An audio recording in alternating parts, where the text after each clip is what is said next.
Well, look who it is. Stephen tries. Oh yeah. Stephen tries and me. We need a bit of high quality storytelling now. I think so. With some great stories. By now you must know how it works. I write 5 things, you write 5 things, and together with our creative minds, we will put together a beautiful, or great even, story that you can enjoy. Yarns will be spun. Do you understand? Yeah, go on. Sorry, that seemed aggressive. Then let's begin. Ooh, that's random. Sorry, I'm trying to get inspiration. Right.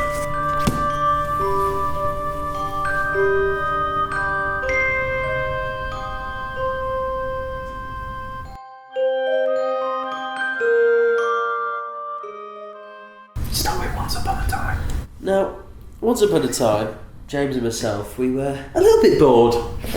It was the summer, and we'd made so many plans and they'd just fallen through time after time. And I said, James, we're in London, it's the summer.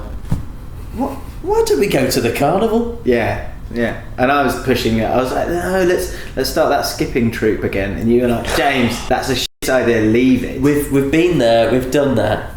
It just wasn't working out. And James was loving it. He had all the Lucasades. He bounced off the walls. Yeah. He said, is anyone else coming out? I said, what's wrong with just me and you? And he said, it's just your breath, mate. I said, whatever. I got in touch with some of my mates. You dialed up some of your close family members. I called it. I believe I called an old friend of mine. You might know him, Chris Tarrant. I said, Chris. Well, let me pick that up for you. Yeah. I said, Chris, are you coming down to Carney? And he went, I'm already here, mate. I'm already here. I said, oh, Chris, what are you doing there? You went, just having a great time. He's got one of those big ones, isn't he? Yeah. He's 90s, isn't he? So I was going, Max, will you come? He was like, oh, Stephen, mate, you know I would. But I went, but what? Yeah? Was it my breath as well? He went, no, your breath's fine. I went, told you, James. And he said, you know what? I've just got nothing to wear. Well, Max, it's a lovely day outside. Just pack whatever you've got on. Yeah. No, all I've got is my tie-dye shorts. I said, they would look lovely. Yes. At Carnival. Everyone would just be, drinking a Magnum and bopping with you. Boffin indeed. They were denim, weren't they? I remember they were denim. They were. Oh, Max's tie-dye denim shorts. Yes. Sorry. So he said, "Go on then." He put them on. They looked great as well. They did look good. They looked snug. Yeah. Oh, mate, first one. So we're at Carnival. Yeah. And the tunes they are blowing. Is that the phrase? They're blasting. They're blasting. I'm dropping it down low. You're getting your datty away, and we're having a great time. I was trying to catch them. There's that one where it looks like they're sort of humping them aggressively, whatever that is. Yeah. People are doing that. Not me. Not me. Not my style. No. My style, more of a tantric guy. Anyway, we're having a great time at Carnival, and Max. I see Max in the distance. I was like, because I could tie-dye denim shorts are glowing. They look good. It's just amazing. It's so crammed. Carnival. Everyone's there. Yeah. But somehow I could just see this glowing light, and it was Max's tie-dye shorts. Anyway, he said, I go, hey, and he was dancing like this. Yeah, and then that's weird. And he's like, yeah, and then people were coming up to me, and he'd say something to him. And then they'd go, oh wow, yeah. I didn't know Max was such a dancing trendsetter. Yeah, but he is. So he comes over to me and he's taking him ages, he's going, yeah, everyone's loving it. And I went, what's all this? And he went, mate, it's the new dance move. Peg me. Nice. He's popping the peg. Did you join in? Yeah, and I went, all right, Max, I'll have some of that. Yeah. So and then I was going around telling people peg me. That's beautiful. Did anyone take you up on it? Yeah. Oh, everyone was at it. You remember, you were there. Yeah, I was there. I tell you what I love about the Carnival is just the people you meet. Lovely. It's great, isn't it? I've got a can in one hand and my other arm's occupied with just a new mate, a friend, and we're just going like this. Yeah. And he's going, do you want to peg me? I said, no, not that. Yeah, feeling a bit full. Indigestion's terrible for that. And the night was going beautifully. I was like, see, James, we sat in the living room this morning. We couldn't have pictured this. James went off, just gallivanting around. Yeah. And I was stood in queue for a lovely jerk chicken roll. You're not going to guess who's bloody serving. Who is it? Statman Dave. And he's just looking at all this food, telling me about the jackfruit. And I'm saying, Dave, Dave, how long have you been catering for? Oh, years, mate. I went on a lovely trip to the Caribbean on a cruise with my mum and dad many years ago. And he said, just still got the smell in my nostrils. I think that's the food you're cooking now, Dave. He went, shut up. Oh, fine, Dave. Well, I just got carried away there, just talking to Dave about peas and rice, jollof. I really embraced the culture. You did. And I got a call from James. He was going, Stephen, what's going on? What's going on? Where have you been? I'm just chatting. I went, Stephen, it's been hours. I went, what? I've been chatting with Statman Dave for 6 hours. And it was just painful, to be honest. I said, I've come here to listen to a bit of reggae and just embrace my culture. And you've ruined my day, Dave. I said, you know what? Take this jerk chicken roll. Sod off. Face. Yeah. Right, Stephen, I'm on my way. No one wants to spend 6 hours with Statman Dave. I'm getting you out of there. Thank you, mate. Too many stats about jackfruit. So I got there. Yeah. I got there and I was like, do you want me to? And you gave me the nod, didn't you? Because you'd had enough food and 6 hours of Statman Dave. And I said, all right, Dave, we're going now. And he went, Manchester United, they're the best. Well, I haven't even asked you that. Yeah. I haven't even asked. Dave, I think get back to serving people. There's money to be made at Carnival. Yeah. And then he went, Ryan Giggs has got the most trophies of any player in the Premier League. Wait, Dave? Yeah. I know you like your stats, I know you like Man United. Not everything needs to be Man United. And so we walked out. As we were walking out, he was at it again. He shouted, give it Moisey till the end of the season. I went, Dave. I think we all did. Everyone in unison just turned around and said, off, Dave. Come on, give it a rest, mate. Yeah, I felt bad though because that wasn't actually Dave. It was actually Andy Tate who was in the corner. Was it? Yeah, I felt awful. He was a terrible sous chef. But that was just one of our days in the summer. Yeah. We've had loads of days, haven't we? We had that almost gave us the momentum to just push on and have a cracking time. Shortly after that, James Skyped me and went, hey mate, 2 words for you. Butlins, Port Maddock. I said, say no more, mate, I'm there. I think it was me, you. There was also the bloke from Spandau Ballet called Martin Kemp. Martin Kemp. Yeah. Oh, yeah. You might know him from EastEnders fame as well. True, yeah. Do you know he's got a metal head? I do, yeah. He was chatting to me about that. He had a brain tumour. No, he actually had a brain tumour, so he's got metal. Yeah, don't bring the tone down, James. So we were at Butlins. They have a cracking entertainment in the evening. There's a magician on stage, and his name was Bernard the Magnificent. Yes. And I just love his work. He is. And we went up there, and he was going, can he get a volunteer from the crowd? Martin put his hand up. Bernard looked at him and went, I felt bad. Yeah, for mine. In that industry, 30 years in the game, you should be used to rejection, but he took it badly actually. He really did. He stormed off to the toilets. I followed him in there and I said, hey, what's up? And he was in tears. And I watched one of the tears as it fell down. And it just settled on the hair on his top lip. Yeah. And I just got my thumb and wiped it off and said, shh, Martin. And I remember hearing it. I was like, that's like angelic singing. Yeah. I was thinking, is that Martin Kemp of Spandau Ballet fame? But it wasn't actually. It was Stephen singing gold to him to lift his spirits. And it worked a treat. You were very good at that singing than I realised. Unfortunately, the hair dryers went off shortly afterwards. That is so fucking right. Alright, and I went, mine, eh? Come on, son. Yeah. You know, you're a multi-platinum award-winning bassist. Yeah. You know, you've toured the world with Tony Hadley and you've done some adequate films. You know, you should be loving life. You've got Roman Kemp as your son. He's smashing it up on Capital FM or whatever it is. And they were on Gogglebox. Yeah, exactly. You need cheering up. I tell you what, I know what you like, Martin. You've got a sweet tooth. He does. Unfortunately, at Butlins, they have a buffet. Not your usual buffet. What are we talking? Where's this place? Port Maddox. Yeah. Where's that? It's Wales, I think. Wales. It's in Wales. Yeah. So they're a bit more. Their palate's a little bit more. What's the word? Bland. Yeah. Boring. If you want to put 2 words together, which is what I nearly did. And so we went, right, let's get you some dessert. So we went to the buffet tray, and I went, why don't you have some malt loaf?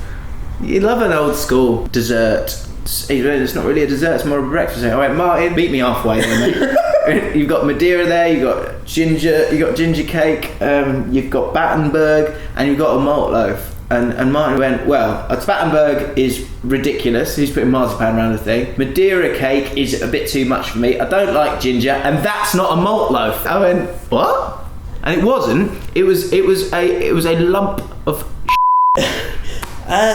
which is Butlins, isn't it? 3 stars. Martin doesn't tend to raise his voice like that, but the cooks turned around. Yeah. There's a little party of 4-year-olds. They went, "What's going on? Is that Martin Kemp from Spandau Ballet?" Yeah, and they thought it was malt loaf, so they got all excited. Yeah, poor Archie.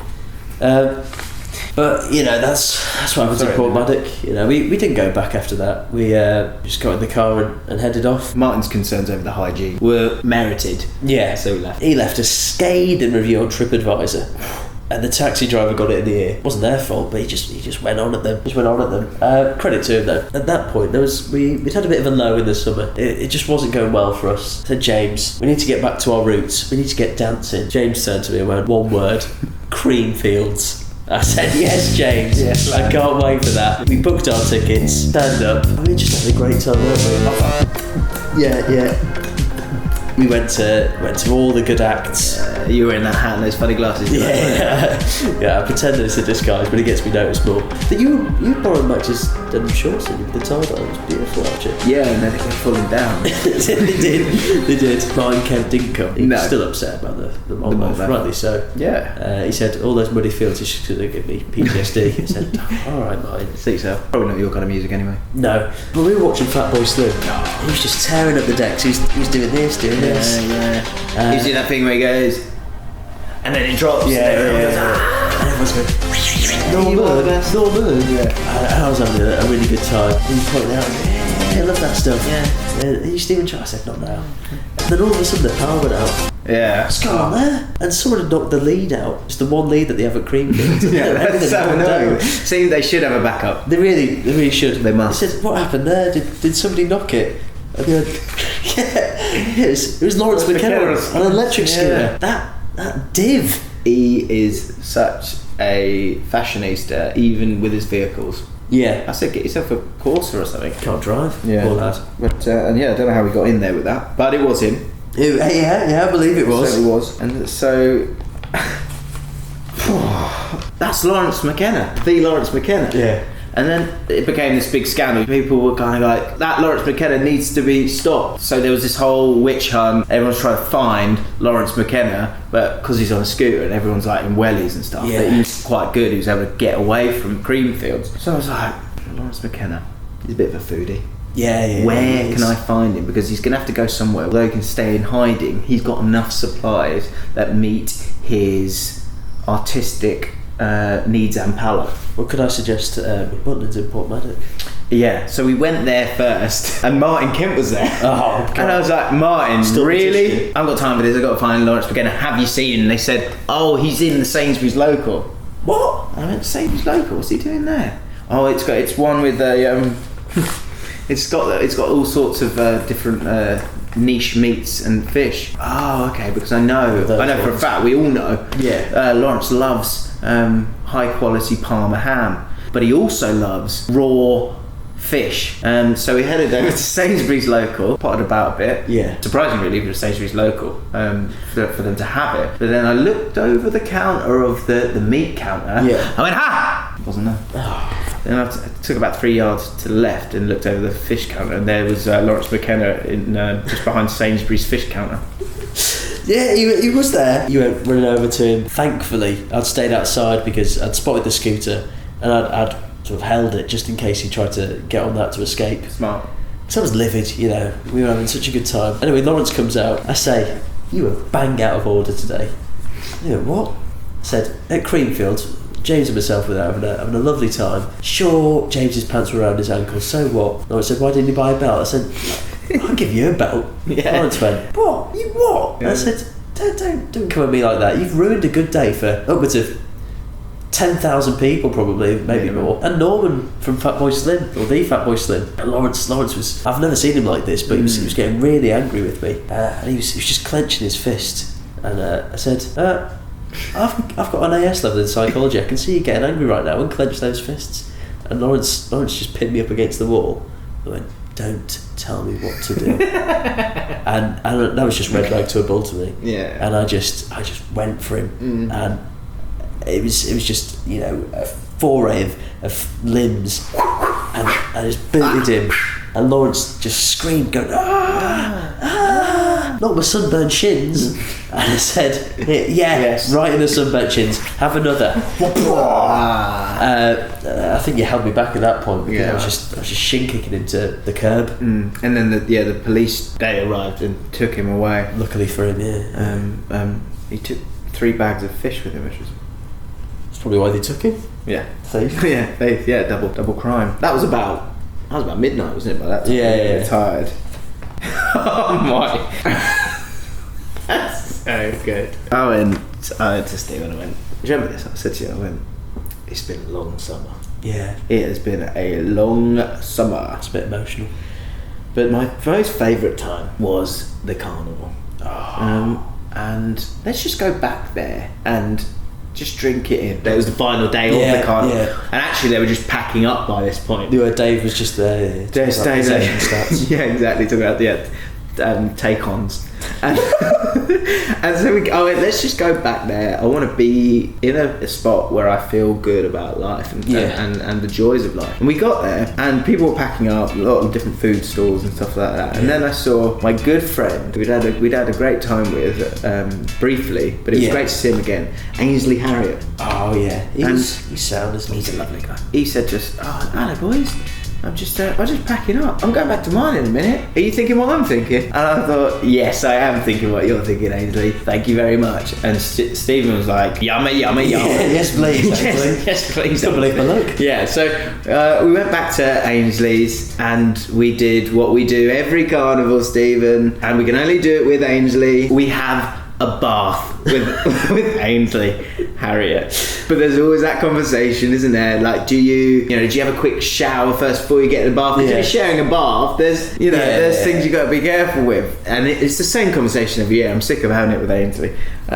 He goes, he's like, I'm just gonna when he sees that hot, warm bath water. Yeah. He just wants to get in and there. He's put so much Radox in there. Yeah, and he's just desperate to get in there. And he goes, I'm just going to jump in, guys. I love it. And I'll go, Ainsley, please, mate, wash it first, Ainsley. And generally he will just do it, pop it in the sink and do it. He will, yeah. Or maybe he squats a little bit too much in the toilet, flushes. Either way works for me. Yes. And that was a great story. It was a great summer. It was a great summer. A big thanks to Ainsley, Statman Dave, Laurence Mckenna, big Statman, and of course Martin Kemp. Yeah. And Stephen tries as well. Oh, thank you. For jumping on this channel. I hope you've enjoyed it. If you want another great story, let me know. Who should we have a great story with? Got any ideas? The Martin Kemp could. He's not busy. Martin, let me know. Bye. Wash it first, Ainsley.